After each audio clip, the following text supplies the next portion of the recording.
ആ സൂറത്തുൽ ഫാത്തിഹയിലെ വളരെ പ്രധാനപ്പെട്ട ഒരു വചനമാണ് അൽഹംദുലില്ലാഹി റബ്ബിൽ ആലമീൻ. ഇവിടെ എല്ലാവരും ശ്രദ്ധിക്കേണ്ട ഒരു വിഷയം ഞാൻ പല പ്രസംഗങ്ങളിലും ചൂണ്ടിക്കാണിച്ചിട്ടുണ്ട്. റബ്ബിൽ ആലമീൻ, റബ്ബിൽ എന്ന ലാമിന് സുക്കൂൻ ചെയ്ത ശേഷം ആലമീൻ എന്ന ഐന്, ആലമീൻ എന്ന ഐന് പ്രത്യേകം ശ്രദ്ധിച്ചു ഓതണം. ഇല്ലെങ്കിൽ ഐനുണ്ടാകൂല, ലാമിനൊരു ശബ്ദമായി മാറും. എങ്ങനെ? അൽഹംദുലില്ലാഹി റബ്ബിൽ ആലമീൻ. ചില ആളുകളെ ഓതൽ അങ്ങനെയാണ്, റബ്ബിൽ ആലമീൻ. ലാമിന് ഒരു ശബ്ദ കൊടുത്തിട്ട് രണ്ട് ലാമാക്കി ഓതുകയാണ്, ഐന് നഷ്ടപ്പെട്ടു പോവുകയാണ്. അപ്പോൾ നിസ്കാരം ബാത്തിലാവുകയാണ്.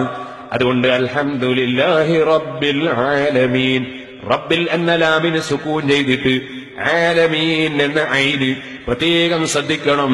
അൽഹംദുലില്ലാഹി റബ്ബിൽ ആലമീൻ. ഇതുപോലെ ഒന്നുകൂടി ശ്രദ്ധയിൽപ്പെടുത്തട്ടെ. അർറഹ്മാനിർ റഹീം, അവസാനം ഒരു മീമുണ്ട്. മാലികി യൗമിദ്ദീൻ, അതിന്റെ തുടക്കത്തിലും ഒരു മീമുണ്ട്. അപ്പൊ അർറഹ്മാനിർ റഹീം എന്നോതിയിട്ടൊരു ശ്വാസമെടുക്കണം. ശ്വാസമെടുത്തിട്ട് മാലികി യൗമിദ്ദീൻ എന്നോദണം. ഓരോ ആയത്തിന്റെയും ശേഷം ഒന്ന് ശ്വാസമെടുത്തിട്ട് രണ്ടാമത്തെ ആയത്ത് ഓതുന്നതാണ് പുണ്യം.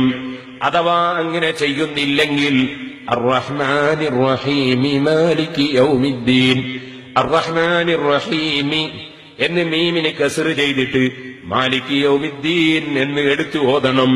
ഇല്ലെങ്കിൽ ചിലപ്പോ ഒരു മീമ് നഷ്ടപ്പെട്ടു പോകും.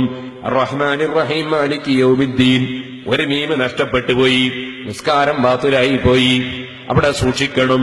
ഇതുപോലെ ഞാൻ പറയട്ടെ, ഗൈറിൽ മഗ്ദൂബി അലൈഹിം വലദ്ദാല്ലീൻ, ഗൈറിൽ മഗ്ദൂബി അലൈഹിം വലദ്ദാല്ലീൻ, ഗൈറിൽ മഗ്ദൂബി അലൈഹിം എന്ന് ചുണ്ട് പൂട്ടണം. മീമ് പറയുമ്പോൾ ചുണ്ട് പൂട്ടണം.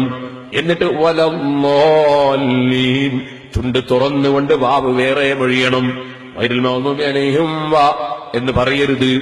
ഗൈറിൽ മഗ്ദൂബി അലൈഹിം വലദ്ദാല്ലീൻ. ഇത്രയും ഫാത്തിഹയിൽ പ്രത്യേകം ശ്രദ്ധിക്കണം.